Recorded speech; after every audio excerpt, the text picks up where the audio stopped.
आप सभी सुनने वालों का मैं हार्दिक स्वागत करता हूं।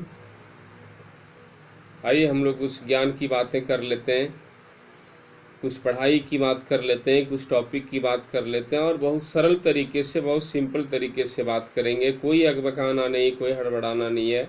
और वैसे भी आज हम लोगों का जो टॉपिक है वो बड़ा इंटरेस्टेड है। बहुत लंबा टॉपिक नहीं है, छोटा ही है। जो भी है, जैसा भी है, आइए कॉन्सेंट्रेट करते हैं अपने आप को और सुनने के लिए तैयार होते हैं, समझने के लिए तैयार होते हैं। हम लोगों का टॉपिक आज एसिड और बेस। इस चैप्टर में 10th केमिस्ट्री के दूसरे चैप्टर में साल्ट के बारे में डिस्कस करना है। साल्ट की बात कर रहे थे और साल्ट में हम लोग washing soda, baking soda, bleaching powder and fourth salt Paris plaster. Paris plaster के बारे में बात करेंगे आज। जितनी सारी बातें उधर पीछे तीनों साल्ट में किया, उतनी सारी बातें यहाँ भी करनी है। और पेरिस प्लास्टर में सबसे पहले हम उसके केमिकल फार्मूला, केमिकल नेम की बात करें। ऑलरेडी बोर्ड की आवश्यकता को आज साइड करो, चूँकि ऐसा मैनेज करो खुद को कि हम बिना बोर्ड का ही अपने आप को उस रूप में चेंज करके सारी बात गेन कर सकते हैं। ये इम्पॉसिबल नहीं है, ऐसा आप चाहो तो कर सकते हैं।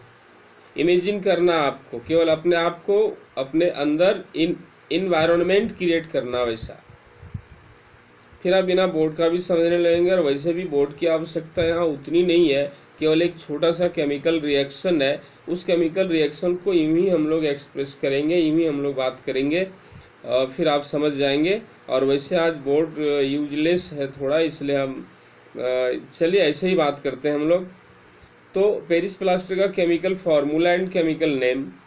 सबसे पहले तो chemical formula CaSO4 into half H2O।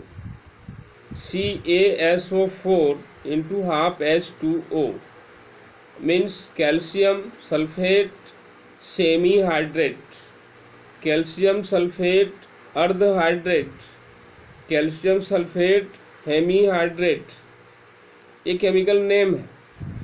और हाफ H2O है, यहाँ वाटर क्रिस्टल इसमें भी है, और वाटर क्रिस्टल होने की वजह से हाइड्रस साल्ट ये हाइड्रस साल्ट के रूप में डिफाइंड है। वॉशिंग सोडा भी ऐसा ही था, लेकिन वहाँ 10H2O था। जल के 10 क्रिस्टल थे वहाँ, यहाँ पर हाफ H2O है, आधा क्रिस्टल है, आधा मॉलिक्यूल है, इसलिए अर्ध हाइड्रेट कह रहे हैं, हेमी हाइड्रेट कह रहे हैं, सेमी हाइड्रेट कह रहे हैं। Calcium sulphate semi hydrate is the chemical name of Paris plaster and due to half H2O Paris plaster also ये हाइड्रस साल्ट, जल योजित लवण है यह भी। चलिए केमिकल नेम, केमिकल फार्मूला की बात हम लोगों ने किया। अब आगे हम लोगों को इसके प्रोडक्शन की बात करनी कि बड़े पैमाने पर इसका उत्पादन कैसे किया जाता है, बड़े पैमाने पर इसको प्राप्त कैसे किया जाता है, हम कहाँ से प्राप्त करते हैं, कैसे प्राप्त करते हैं, रॉ मटेरियल क्या है और वो केमिकल प्रोसेस क्या है, केमिकली क्या क्या होता है जो हमें पेरिस प्लास्टर मिल जाता है, क्यों इसका उत्पादन करते हैं, क्यों प्राप्त करते हैं। तो सहज सी बात है, चूंकि आवश्यकता है हमारी, हम उपयोग करते हैं, इसका उपयोगी है हमारे लिए। और इस टॉपिक में इसके उपयोग को लेकर भी बात हुई है, वो भी हमें जानना है, वो भी पढ़ना है कि पेरिस प्लास्टर का उपयोग कहाँ कहाँ होता है। तो पेरिस प्लास्टर का उपयोग को ही पहले कलेक्ट करते हैं पॉइंट, वैसे आपकी किताब में दिया हुआ है। हम यहाँ जो कह रहे हैं आप उतने पॉइंट्स को नोट करेंगे। पेरिस प्लास्टर का उपयोग सबसे पहले चिकित्सा के क्षेत्र में भंजित हड्डियों को जोड़ने में, टूटी हुई हड्डियों को जोड़ने में ये उसका प्लास्टर करते हैं, जो क्योंकि वो अंदर सैप को वो हिलने डुलने नहीं देता, अंदर सैप को चेंज होने नहीं देता, फिक्स कर देता है। क्यों फिक्स कर देता है? पेरिस प्लास्टर के केमिकल प्रॉपर्टी में इस बात को उठाएंगे। अभी हम लोग यहाँ उसके उपयोग की बात कर रहे हैं, तो सिंपली चिकित्सा के क्षेत्र में टूटी हुई हड्डियों को जोड़ने में, और ये दूसरा उपयोग, इसके सांचे बनाए जाते हैं, एक खाका बनाया जाता है, एक शेप में कवर, उसमें उसके थ्रू हम मूर्ति बनाते हैं या कोई भी शेप देते हैं तो इसका सांचा तैयार किया जाता है मूर्तियों के या फिर तरह तरह के डिजाइनों के, जो किसी सॉलिड ऑब्जेक्ट को चेंज करना उस आकृति में, उस डिजाइन में, तो उसके लिए सांचा तैयार करते हैं। इसका तीसरा उपयोग सफेदी के कार्य में, इससे सफेदी का कार्य किया जाता है वाल को। तो इस तरह से इसके उपयोग, यहाँ पर 3 उपयोग का डिस्कशन मुख्य रूप से हुआ है और आप नोट कर लेंगे इस। आइए, ये उपयोगी है हमारे लिए, इसलिए इसका उत्पादन बड़े पैमाने पर किस प्रकार किया जाता है, ये उसका प्रोसेस प्रोडक्शन का। Raw material gypsum. Gypsum means calcium sulphate dihydrate CaSO4 into 2H2O, CaSO4 into 2H2O mean gypsum. Calcium sulphate dihydrate, देखिए यहां भी 2H2O है। So gypsum is also a hydrous salt. ये भी हाइड्रस साल्ट है, gypsum भी। 2 अणु जल के 2 क्रिस्टल मौजूद है इस साल्ट में। पर इसका में आता है एक हाइड्रस, एक जल योजित लवण का नाम लिखो, 2 जल योजित लवणों के नाम लिखिए। Write name of any 2 hydrous salt. तो यहां पर जिप्सम भी लिख सकते हैं, इसमें भी 2H2O है। और जिप्सम से प्राप्त किया जाता है Paris plaster. Only one raw material gypsum, calcium sulphate dihydrate CaSO4 into 2H2O। अब समझ सकते हैं ना, बिना बोर्ड का थोड़ा जोर डालिए दिमाग पर, समझ सकते हैं, सिंपल है। और हम रिएक्शन लिखेंगे कि इस रॉ मटेरियल से प्राप्त करते हैं। तो एक ही रॉ मटेरियल, इसको हीट करते हैं, लेकिन गर्म करते समय टेम्परेचर का रेंज कंट्रोल होना चाहिए। 100 डिग्री सेल्सियस से 120 डिग्री सेल्सियस के ही रेंज में होना चाहिए। 120 डिग्री सेल्सियस से ज्यादा नहीं होना चाहिए, नहीं तो पेरिस प्लास्टर नहीं मिलेगा। जला हुआ पेरिस प्लास्टर मिलेगा, अनहाइड्रस कैल्शियम सल्फेट मिलेगा, अनाद्र पेरिस प्लास्टर मिलेगा, निर्जली। तो यहाँ ताप टेम्परेचर कंट्रोल होना चाहिए, इस बात का ध्यान दिया जाता है। और सवाल में पूछा भी गया कि जब पेरिस प्लास्टर का उत्पादन जिप्सम से किया जाता है तो ताप को नियंत्रित क्यों रखा जाता है। तो ये सवाल इसलिए रखा जाता है कि ताप 120 डिग्री सेल्सियस के रेंज से पार करेगा तो जिप्सम से पेरिस प्लास्टर प्राप्त नहीं होगा। क्यों नहीं होगा? क्योंकि जिप्सम में जो 2H2O है जिप्सम में 2H2O है वो पूरी तरह आउट हो जाएगा जैसे टेम्परेचर ज्यादा होगा। ओनली कैल्शियम सल्फेट बचेगा, लेकिन पेरिस प्लास्टर होने के लिए हाफ H2O रहना चाहिए उसके साथ। 1.5 अणु 2 में से आधा रहना चाहिए, 1.5 ही आउट होना चाहिए। 1.5 ही आउट हो, 3/2 H2O आउट हो, 3/2 मीन्स 1.5, 3 का आधा 1.5, 3/2 H2O आउट हो, इसके लिए टेम्परेचर कंट्रोल होना जरूरी है। जैसे टेम्परेचर आउट ऑफ कंट्रोल होगा तो 2H2O का टोटली 2H2O आउट हो जाएगा, फिर पेरिस प्लास्टर प्राप्त नहीं होगा। और जो प्राप्त होगा उस ओनली कैल्शियम सल्फेट होगा, जिसे जला हुआ पेरिस प्लास्टर कहते हैं।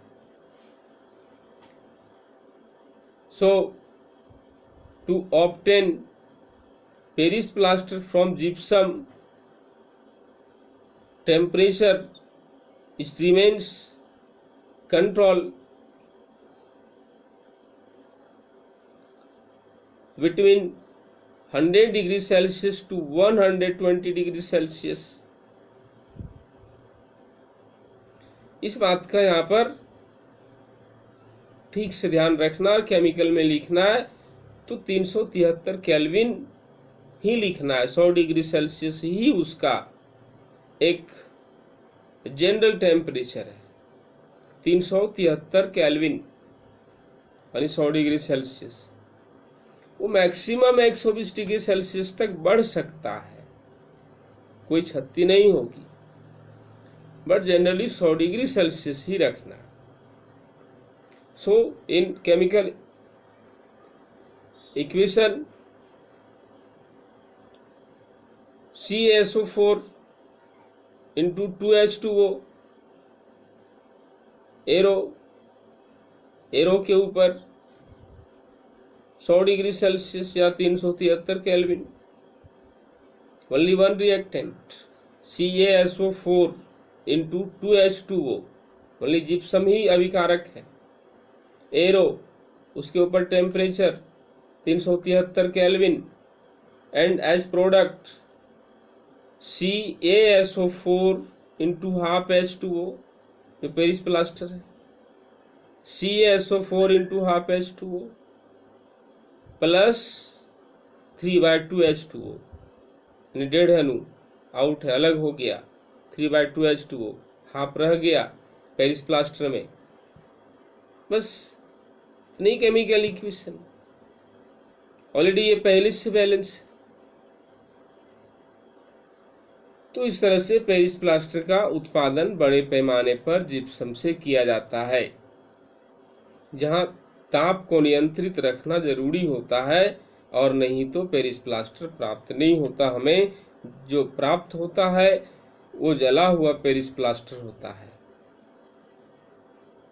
आइए, उत्पादन के बाद केमिकल नेम, केमिकल फॉर्मूला हो गया, उपयोग इसके हो गए, कच्चा पदार्थ ओनली जिप्सम, केमिकल रिएक्शन भी हो गया, ताप का रेंज भी आपको पता चल गया, क्यों ताप नहीं बढ़ना चाहिए ये भी, इस बात का भी खुलासा हो गया।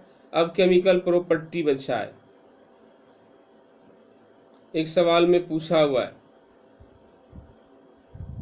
व्हाई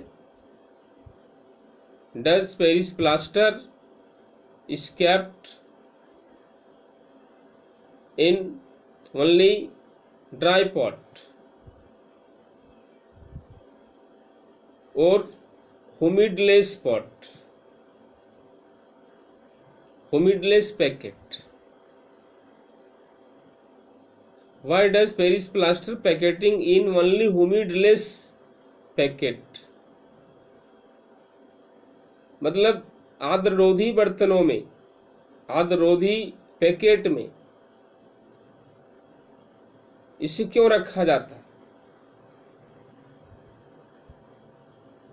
ये उसका केमिकल प्रॉपर्टी से, और यही बात अभी हम टूटी हुई हड्डियों को जोड़ने की बात पर कर रहे थे। जो प्लास्टर करते हैं अंदर उसको सुरक्षित रखता है, हिलने डुलने नहीं देता, उसका मूवमेंट को फिक्स कर देता, तो हड्डियां जल्दी जुड़ती हैं। क्यों आर्द्ररोधी बर्तन में रखते हैं? ये दोनों बिलोंग करता है केमिकल प्रॉपर्टी से, और वो केमिकल प्रॉपर्टी पेरिस प्लास्टर का एक ही है कि when Paris plaster reacts with water, जल के साथ पेरिस प्लास्टर की अभिक्रिया कैसी होती है पानी के साथ, पता है? फिर से जिप्सम बन जाता है।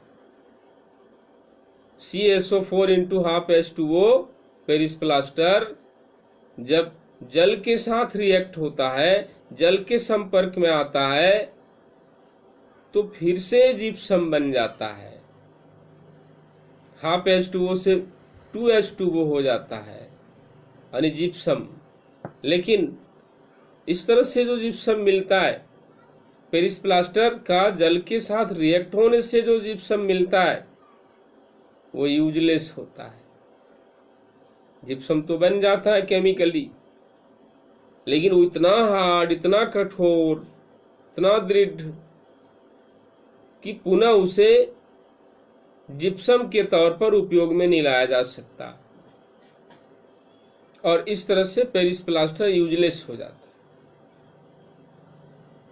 और उसे सुरक्षित रखने के लिए जल से बचा के रखा जाता है, जल के कणों से बचा के रखा जाता है, आर्द्रता से बचा के रखा जाता है, सूखे बर्तनों में, हुमिडलेस पॉट में रखा जाता है, ताकि जल से संपर्क नहीं हो और सुरक्षित रहे। जल से संपर्क होगा, फिर से जिप्सम बनेगा और बर्बाद हो जाएगा। यही वजह है। तो और यही वजह है कि जब पेरिस प्लास्टर को जल के साथ मिलाकर प्लास्टर करते हैं तो वो फिर सूखता है, थोड़े समय बाद फिर वो इतना कठोर, इतना दृढ़ हो जाता है कि बाहर की एक्टिविटी से कोई मतलब अंदर का नहीं रह जाता। बाहर की एक्टिविटी इफेक्टलेस हो जाती है अंदर के लिए, और अंदर का मूवमेंट रुक जाता है, क्योंकि वो फिर से जिप्सम बन चुका है, कठोर दृढ़ जिप्सम। तो ये उसका रासायनिक गुण। भौतिक गुण को लेकर हम किसी भी साल्ट में भौतिक गुण की बात नहीं किए हैं। भौतिक गुण सभी साल्ट जल में घुलनशील है, सभी साल्ट क्षारीय है, सभी साल्ट पाउडर या चूर्ण की तरह है, सभी सॉलिड स्टेट में है। तो ये सब भौतिक गुण। प्रत्येक का बॉइलिंग पॉइंट, मेल्टिंग पॉइंट सभी सॉलिड है तो मेल्टिंग पॉइंट होगा कितना कितना है वो आप बुक से देख के कंफर्म कर लेंगे। जिस किसी को कहीं नहीं मिलेगा फिर हमें कहना, हम वो बात बताएंगे आप। तो इस तरह से भौतिक गुणधर्म को भी लिस्ट कर लेना 2-4। वैसे मुख्य यहाँ रासायनिक गुण ही है, इसलिए उसको हम इग्नोर कर रहे हैं। आपका अम्ल और क्षारक में जितने भी टॉपिक्स हैं सब पूरे हो गए। यदि ऐसा कोई टॉपिक छूट गया होगा तो आप देखना, हमें बताना।